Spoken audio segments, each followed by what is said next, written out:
This year, the Academy Board of Governors has voted to award an honorary Oscar to the great Indian filmmaker Satyajit Ray.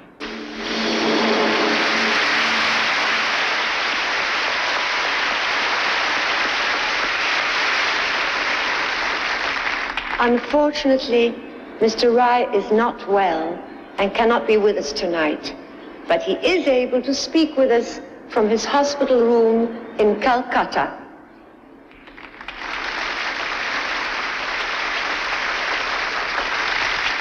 Well, it's been an extraordinary experience for me to be here tonight to receive this magnificent award, certainly the best achievement of my movie-making career.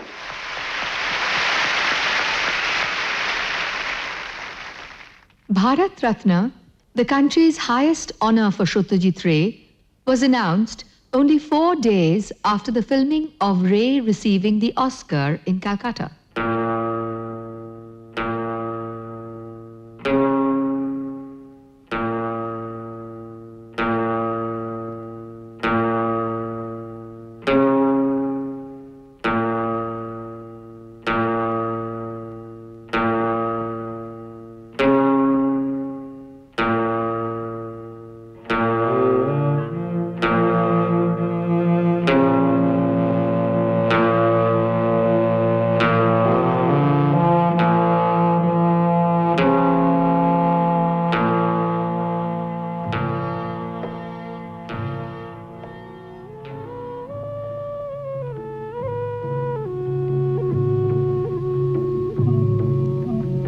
In his childhood days, Ray recollected what he called watching a free bioscope, as on a hot summer day, the afternoon light seeped in through the shutters to throw on the opposite wall inverted images from the street below.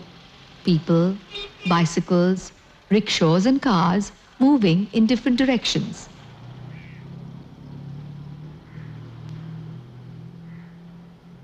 Ray needn't surrender to the magic. He could play the magician himself by holding a piece of glazed glass before the small hole in the front door of his house. There lay behind it the basic principle of photography, as he would realize later.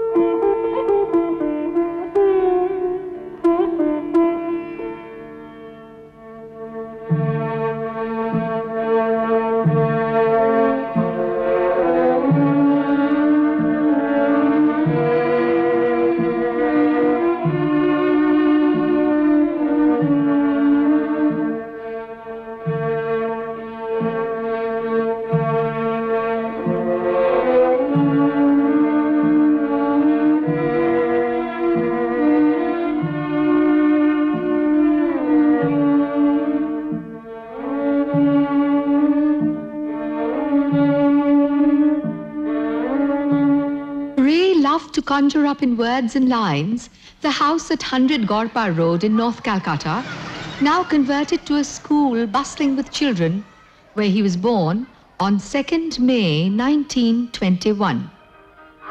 It was his mother Shuprabha, a natural singer, who taught Ray whatever he had to learn, even as she brought him up all by herself. And Ray always acknowledged how close he was to his mother.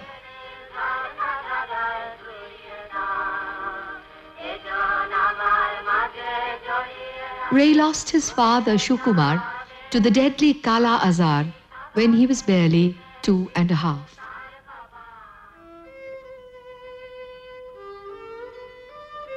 The family story had begun with Upendra Kishore, Shukumar's father, who was the patriarch over a large family of extremely talented children and relations.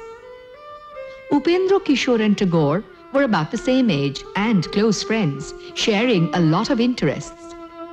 Ray loved to recall that his grandfather would play the violin at the Tagore house for the Magh festival.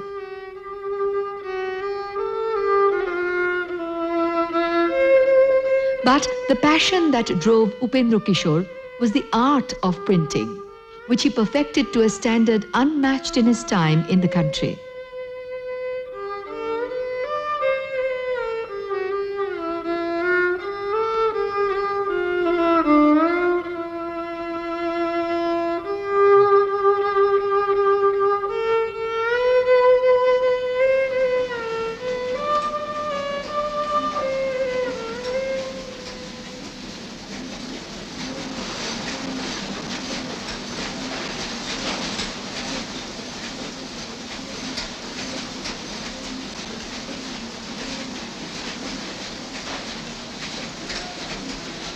Years later, Ray would get nostalgic.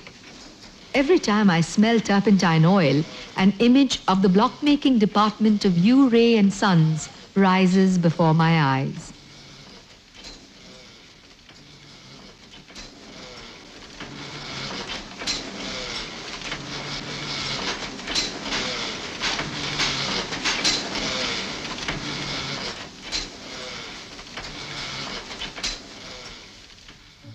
Certainly my grandfather made a great deal of contribution to the Ray. He was what would be called a Renaissance figure because of his various accomplishments.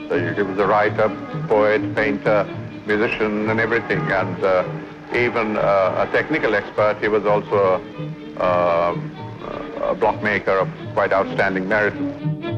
Upendra Kishore's creativity went far beyond his technological achievement as it extended into a kind of Renaissance project, retelling traditional tales for children, illustrating a whole range of works and myths, creating new stories, and culminating in Sandesh, the children's periodical that he initiated in 1913, opening up infinite vistas for the younger generation. Upendra Kishore sent his eldest son, Shukumar, to England in 1911 to study printing technology. But with Tagore's arrival in London in 1912, Shukumar was caught up in the excitement of the discovery of Tagore by the West, to which he contributed in the form of an excellent essay, The Spirit of Rabindranath Tagore, published in Quest. Back in Calcutta in 1913, Shukumar plunged into Sandesh, which became more and more his playground. From December 1915 to his own death in 1923, Shukumar edited and designed Sandesh with a zest that brought out his own creativity to the full, evident at its best in his nonsense rhymes and prose, all illustrated by himself. As the deadly disease ate into him, he retained his sense of humor. There were graver moments when Tagore visited him in his deathbed in this room, now so different, and sang for him and appreciated how Shukumar, at the gate of death itself, sang a song of praise for eternal life.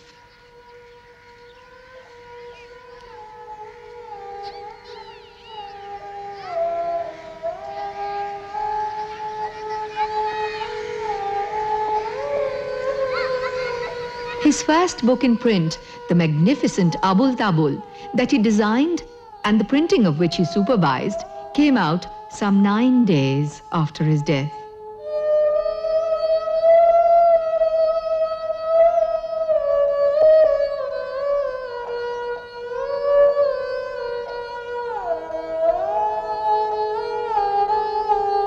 I was 2.5 then. Another 3 years, I think, we stayed in Garpa Road in North Calcutta. Then the business folded up for reasons which I never found out. My mother and I moved to a maternal uncle's house towards South Calcutta, Bhawanipur. My mother and I were staying there.